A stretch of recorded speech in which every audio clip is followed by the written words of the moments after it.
नमस्कार दोस्तों, स्वागत है आप सभी का रोशन सा स्टडी पॉइंट पे। और आज की इस वीडियो में हम समझने वाले हैं 12th क्लास पॉलिटिकल साइंस का जो हमारा फर्स्ट चैप्टर है। ये सेकंड बुक का फर्स्ट चैप्टर है जिसका नाम है राष्ट्र निर्माण की चुनौतियाँ। वैसे ही चैप्टर के ऊपर मैं आप लोगों को एक वीडियो पहले ही प्रोवाइड करा चुका हूँ। ठीक है, आप लोगों ने अगर फर्स्ट पार्ट की वीडियो को नहीं देखा है तो जरूर देखिए। लगभग 50% चैप्टर को हम कंप्लीट कर चुके हैं। लिंक जो है वो डिस्क्रिप्शन बॉक्स में मिलेगा आपको।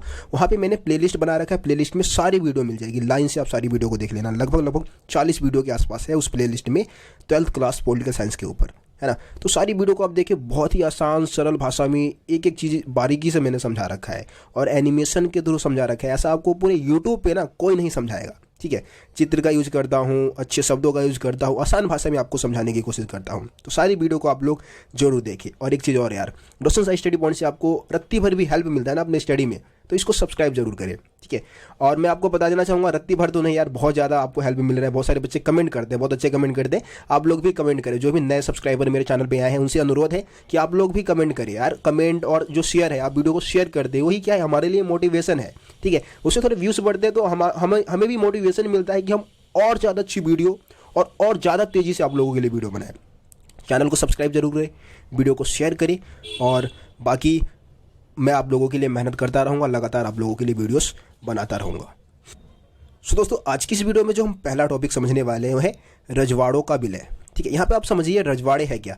रजवाड़े ऐसे इलाके जहाँ पे राजा का शासन था। मतलब कि जब अंग्रेज़ों का भारत में शासन था ना, मतलब ब्रिटिश ईस्ट इंडिया कंपनी ने जब भारत में शासन स्थापित कर रखा था, तो ब्रिटिश जो इंडिया है, यानी कि जो भारत है हमारा, वो दो भागों में था।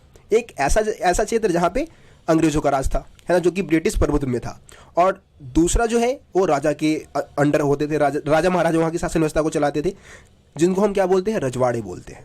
अब देखिए, जो रजवाड़े हैं वहाँ की शासन व्यवस्था को तो राजा चला रहे, लेकिन किसके अधीन रहकर, अंग्रेज़ों के अधीन रहकर। ठीक है, मतलब पूरे भारत पे कब्जा किनका था, अंग्रेज़ों का था। लेकिन रजवाड़े के जो राजा थे उनको थोड़ी बहुत स्वतंत्रता दी गई थी। वो अपने क्षेत्र की कानून व्यवस्था वगैरह को अपनी तरीके से चलाया करते थे। ठीक है, तो जब भारत का विभाजन हुआ तो असली समस्या तब उत्पन्न हुआ। विभाजन के समय अंग्रेज़ों ने क्या किया,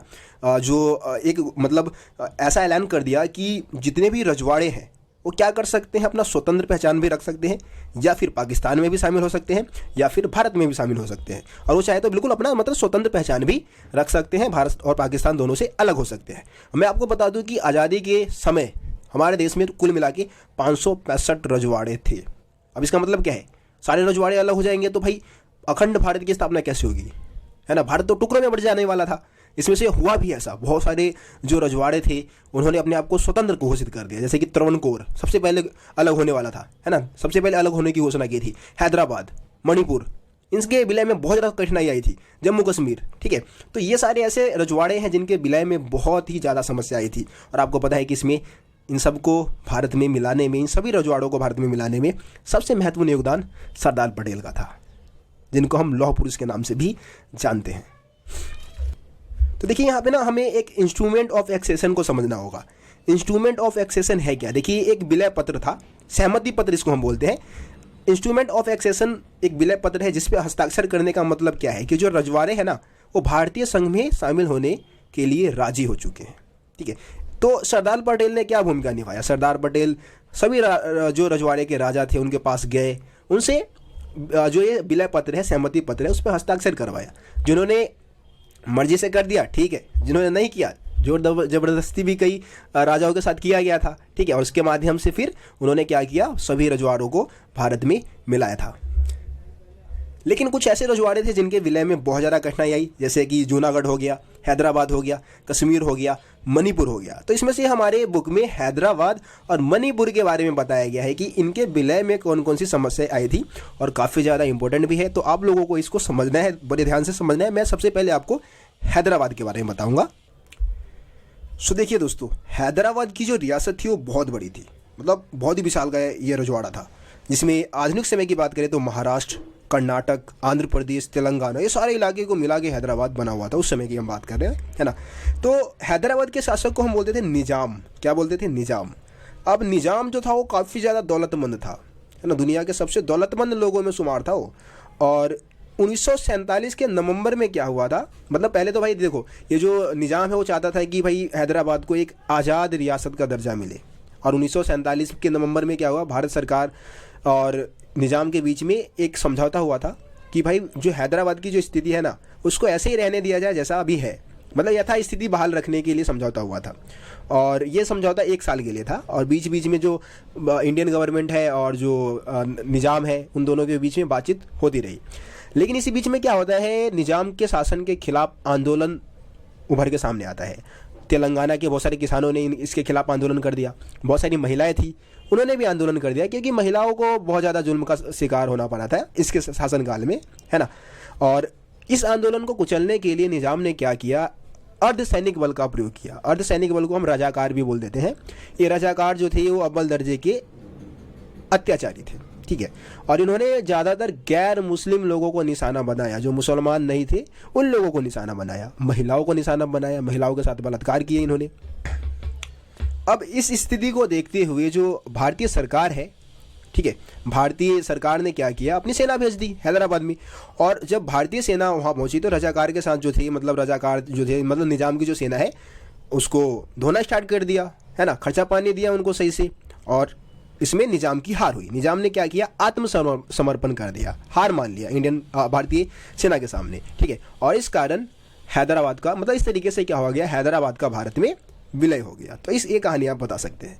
उसके बाद हम बात करते हैं मणिपुर की। मणिपुर का विलय कैसे हुआ, देखिए आज़ादी के कुछ समय बाद ही क्या हुआ, मणिपुर के एक राजा थे जिनका नाम था बौद्ध चंद्र सिंह।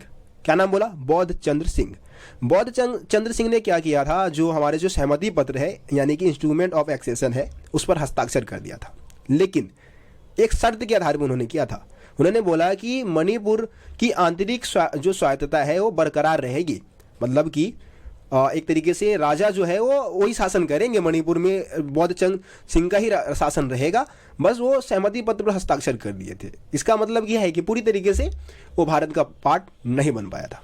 1948 में क्या हुआ, जनता के दबाव में आके बौद्ध चंद्र सिंह ने क्या किया, चुनाव करवा दिया। अब चुनाव के दौरान क्या हुआ कि वहाँ पे संवैधानिक राजतंत्र कायम हो गया। अब मैं आपको बता दूं, मणिपुर भारत का पहला राज्य है जहाँ पे सार्वभौमिक वयस्क मताधिकार के आधार पर चुनाव करवाया गया था। अब मणिपुर के जो विधानसभा है, मणिपुर के विधानसभा की हम बात कर रहे हैं, तो वो विधानसभा में क्या था, भारत में विलय को लेकर, मतलब मणिपुर के विलय को लेकर काफ़ी ज़्यादा मतभेद थे। जैसे कि कांग्रेस पार्टी तो चाहती थी, मणिपुर की जो कांग्रेस पार्टी थी वो ये चाहती थी कि भारत में विलय हो जाए मणिपुर का, लेकिन दूसरी पार्टी ऐसा नहीं चाहती थी। तो क्या हुआ कि भाई मणिपुर की जो निर्वाचित विधानसभा है उससे परामर्श लिए बिना सरकार ने क्या किया, दबाव डाला महाराज के ऊपर, क्यों क्या करे, भारतीय संघ में शामिल होने वाला जो समझौता पत्र है उस पर हस्ताक्षर कर दे। और इसमें भारतीय सरकार को कामयाबी मिली, ठीक है। और मणिपुर को फिर भारत में शामिल कर लिया गया। कहीं ना कहीं दबाव डाला गया था राजा के ऊपर, बौद्ध चंद्र सिंह थे उनके ऊपर दबाव डाला गया था। और कैसे भी करे तो भाई भारत में शामिल हो गया, भाई उसने हस्ताक्षर कर दिया, तो भारत में मणिपुर का विलय हो गया। ये पूरी कहानी थी मणिपुर की। अब हम बात करेंगे राज्यों का पुनर्गठन। देखिए आज़ादी के बाद एक और बहुत ही बड़ी समस्या थी कि राज्यों का गठन कैसे किया जाए। तो देखिए आपको पता होगा कि भारत में जो राज्यों का गठन है ना, वो भाषा के आधार पर किया जाता है, ठीक है। लेकिन भाषा के आधार पर भी राज्य के गठन को लेकर बहुत ज़्यादा समस्याएं थी। वैसे मैं आपको बता दूं कि नागपुर में जो 1920 में कांग्रेस का अधिवेशन हुआ था, उस अधिवेशन में कहा गया था, इस सिद्धांत को मान लिया गया था कि भारत में जितने भी राज्यों का जो पुनर्गठन होगा ना, वो भाषा के आधार पर ही होगा। सो दोस्तों देखिए, भारत में जो भाषा के आधार पर बनने वाला जो पहला राज्य था वो आंध्र प्रदेश था। अब आंध्र प्रदेश की बनने की कहानी क्या है, देखिए पुराने समय में हम इस पूरे इलाके को मद्रास के नाम से जानते थे। मद्रास में आधुनिक तमिलनाडु हो गया, आंध्र प्रदेश हो गया, केरल, कर्नाटक के कुछ भाग थे, ठीक है। अब यहाँ पे मतलब जो तेलुगु भाषा बोलने वाले लोग थे वो चाहते थे कि मद्रास से अलग करके आंध्र प्रदेश एक अलग राज्य बनाया जाए।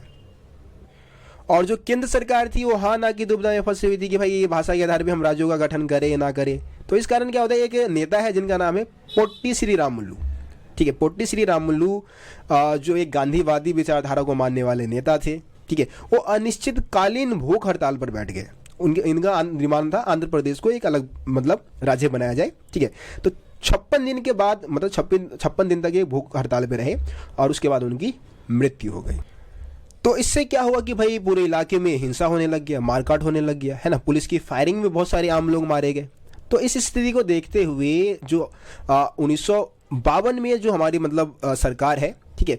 सरकार ने क्या किया, आंध्र प्रदेश नामक एक अलग राज्य बनाने की जो घोषणा है वो कर दी थी। तो आंध्र प्रदेश 1952 में बना था और भाषा के आधार पर बनने वाला भारत का पहला राज्य था। तो जब आंध्र प्रदेश का गठन हुआ तो आंध्र प्रदेश के गठन के बाद ही क्या होता है कि भारत में और भी बहुत सारे राज्य बनने की डिमांड की जाने लगे कि भाई वो भी भाषा के आधार पर बनाया जाए। तो इसी कारणवश 1953 में राज्य पुनर्गठन आयोग बनाया गया। इसका मेन काम क्या था, इसका मेन काम था राज्यों की सीमा को तय करना, है ना, सीमांकन करना एक तरीके से, नए राज्यों का सीमा क्या होगा, नए राज्यों का गठन किस तरीके से किया जाएगा, ये सारा काम करती थी। तो जो ये राज्य पुनर्गठन आयोग है उसने बोला कि भाई मतलब राज्यों का जो पुनर्गठन है ना, उसका जो मतलब राज्यों की जो सीमा है उसका निर्धारण जो है वहाँ पे बोली जाने वाली भाषा के आधार पे होना चाहिए। तो देखिए इस रिपोर्ट के आधार पे क्या होता है कि मतलब जो राज्य पुनर्गठन आयोग ने जो रिपोर्ट तैयार किया था कि भाई भाषा के आधार पे हमें क्या करना है, राज्यों का पुनर्गठन करना है, तो उसके इस रिपोर्ट के आधार पे 1956 में राज्य पुनर्गठन अधिनियम पास हुआ और इस अधिनियम के आधार पर भारत में उस समय जो राज्यों की संख्या थी वो 14 थी और 6 केंद्र शासित प्रदेश बनाए गए थे। ठीक है, तो ये आप थोड़ा बहुत डाटा बता सकते हैं यहाँ पे। उसके बाद हम देखते हैं कि और भी बहुत सारे कुछ नए राज्य बने हैं, है ना। आज़ादी के बाद हम राज्यों के अगर इतिहास, राज्य बनने के इतिहास की हम बात करें तो देखिए बम्बई जो है ना, बम्बई प्रांत है ना, बम्बई राज्य से महाराष्ट्र और गुजरात दो अलग राज्य बने, 1960 में बनाए गए थे। मैं आपको बता दूं, मराठी भाषा बोलने वालों के लिए महाराष्ट्र और गुजराती भाषा बोलने वाले के लिए गुजरात बन गया।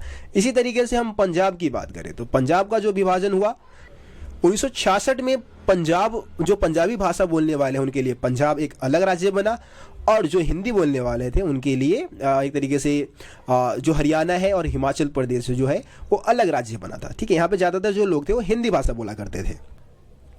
फिर अगर हम 1972 में चले, 1972 में पूर्वोत्तर के बहुत सारे राज्य नए बनाए गए, जैसे कि असम से अलग करके 1972 में मेघालय बनाया गया, है ना। इसी साल मणिपुर और त्रिपुरा भी अलग हो गए।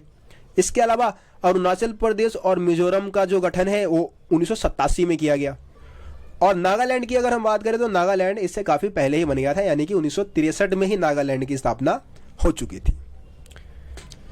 इसके अलावा देखिए बहुत सारे ऐसे राज्य हैं जो कि भाषा के आधार पर नहीं बनाए गए थे बल्कि संसाधन के आधार पर, मतलब जिस केंद्र में, जिस क्षेत्र में ज़्यादा संसाधन है उसको अलग करके एक अलग राज्य की का निर्माण किया गया। जैसे कि आपको पता है कि बिहार से झारखंड बना था, अब झारखंड के पास ज़्यादा संसाधन मौजूद था, है ना, तो इस कारण बिहार से उसको अलग कर दिया गया। छत्तीसगढ़ की हम बात करें या फिर उत्तरांचल या कि उत्तराखंड की हम बात करें तो ये सब 2000 के आसपास बने थे, है ना, 2000 में इन राज्यों की स्थापना की गई थी।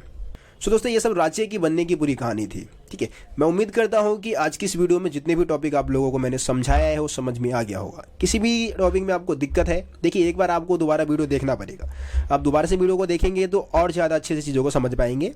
और उसके बाद आप कमेंट भी मेरे को करें कि भाई कोई ऐसा टॉपिक है जो कि आपको समझ में ना आया हो या फिर मैं आपको अच्छे से ना समझा पाऊँ, तो आप उसको कमेंट में बता सकते हैं कि रोशन भैया ये टॉपिक हमें समझ में नहीं आया। मैं कोशिश करूँगा आपको, या फिर आप मेरे को इंस्टाग्राम पे फॉलो करें, है ना, यूजर नेम है रोशन सा स्टडी पॉइंट, वहाँ पे आप अपने प्रॉब्लम्स को बताएं, जो भी आपके प्रॉब्लम्स है, ठीक है, उसको मैं सॉल्व करने की पूरी कोशिश करूँगा। सो दोस्तों मिलते हैं फिर आप लोगों से अगले वीडियो में, तब तक के लिए जय हिंद, जय भारत, अपना ख्याल रखें।